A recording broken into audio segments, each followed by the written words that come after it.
Hey y'all, welcome to Art of the Budget. My name's Nicole. My pronouns are she and her, and I live in the Pacific Northwest on what is the traditional territory of the Coast Salish Nations. Um, welcome back. Today we're going to be talking about week 2 of January budget check-in. Down in the comments below, let me know how your week has been going this week. I know for some of us, especially those of us who are in education, students are coming back. We're getting back into the swing of things. So let me know down below how things are going for you. If you're new here, I'm an artist and educator, and I'm currently budgeting, learning how to invest for the future, and doing all of this in a way that makes sense for me as an artist and for my particular set of values. So if you're interested in what that might look like, go ahead, like, subscribe, do all the things. It's really helpful, and I appreciate it. All right, let's get into the week. It's been a busy week, objectively less busy than the last 3 months of my life, so I'm very thankful for that. I'm definitely enjoying having more downtime. Y'all, it's the 12th of the month, the 12th day of the year, and I've read 2 books, one paper book, what? And one audiobook I listened to. So I feel like I'm really off to a good start in terms of like self-care. So I think that's pretty cool. It's very cold here, so I've got these little like wrist warmers on. I actually got these in Japan when I lived there, like I guess over a decade ago now. So y'all know I'm not joking when I say that I hold on to things. I actually realized that this sweatshirt that I'm wearing, that I wear in like every video, I also owned when I lived in Japan over a decade ago. So yeah, I really like to hold on to things and wear them out to their last little bit. Okay, so it's cold here and it may snow this week. And so if you all might remember seeing in the news last year, Snowmageddon in Seattle.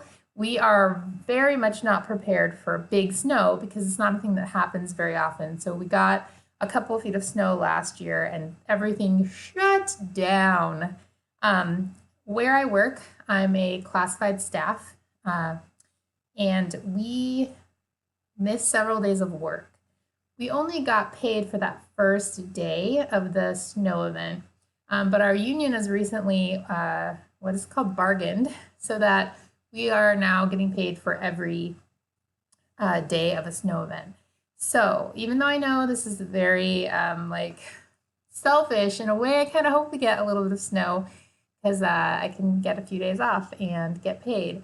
But actually, I hope that we don't because I know that most people do not get paid for days they miss, and obviously it's pretty big frustration for folks who then lose out on that pay.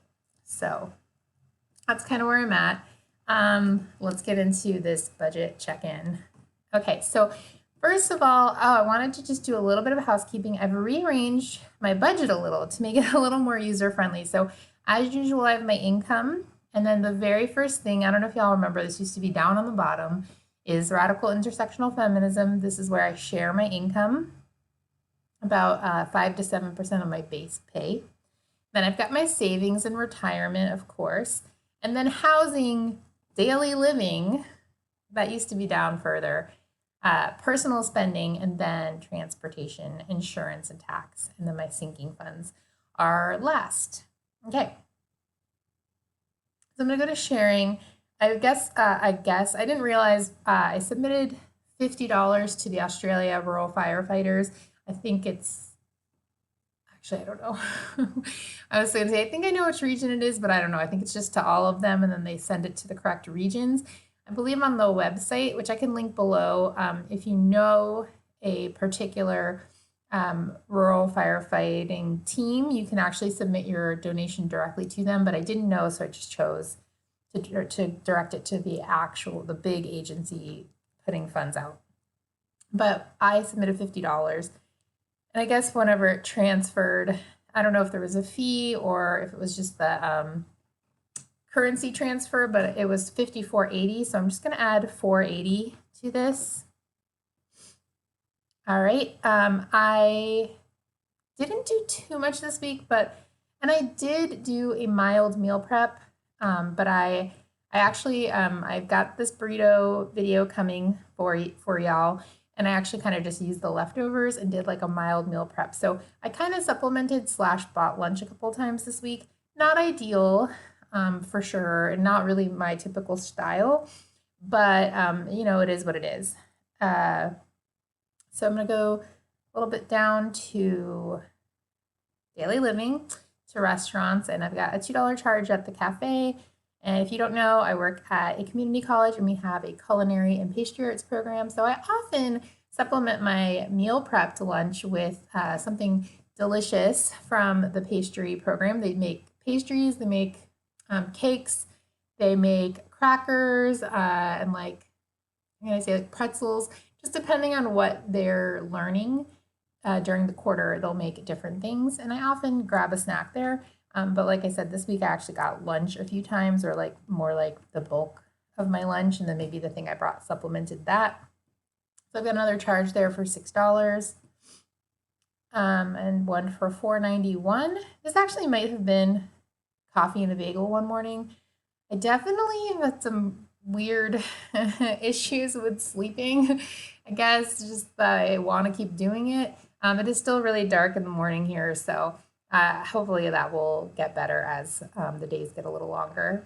And then last but not least, one more cafe for $7.61. So that all goes under restaurants. I'm about halfway through, and we're almost halfway through the year, so that's not so bad. And then I've got a transaction for Trader Joe's for $13.93, and that was actually, I bought some flowers and some like fancy mozzarella balls to bring to dinner at a friend's house. So I think that was, I'm gonna go ahead and just call that groceries, $13.93. But I think that was a nice way to spend the evening with friends.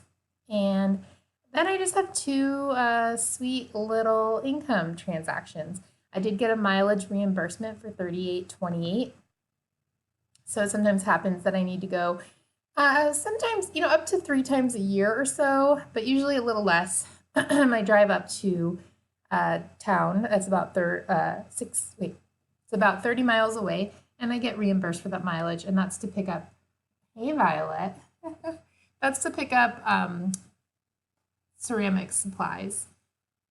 All right, paycheck number 1 came through. It was $1,487. Might sound a little less than usual, but I think that's pretty normal. I was technically off contract for the end of January, sorry, the end of December, and so that was the paycheck that was for that part. So off contract for my adjunct job. Come here, buddy. Sorry, y'all. And then in the second paycheck for January, that will be for the beginning of January, where I'm back on contract with my adjunct job. So I make about $3,000 a month take home if I am not adjuncting, and I make about $500 extra take home per paycheck that I am adjuncting. So that works out really well. I do have a few videos coming up, so just wanted to let you know. 1, my gourmet burrito, freezer burrito tutorial.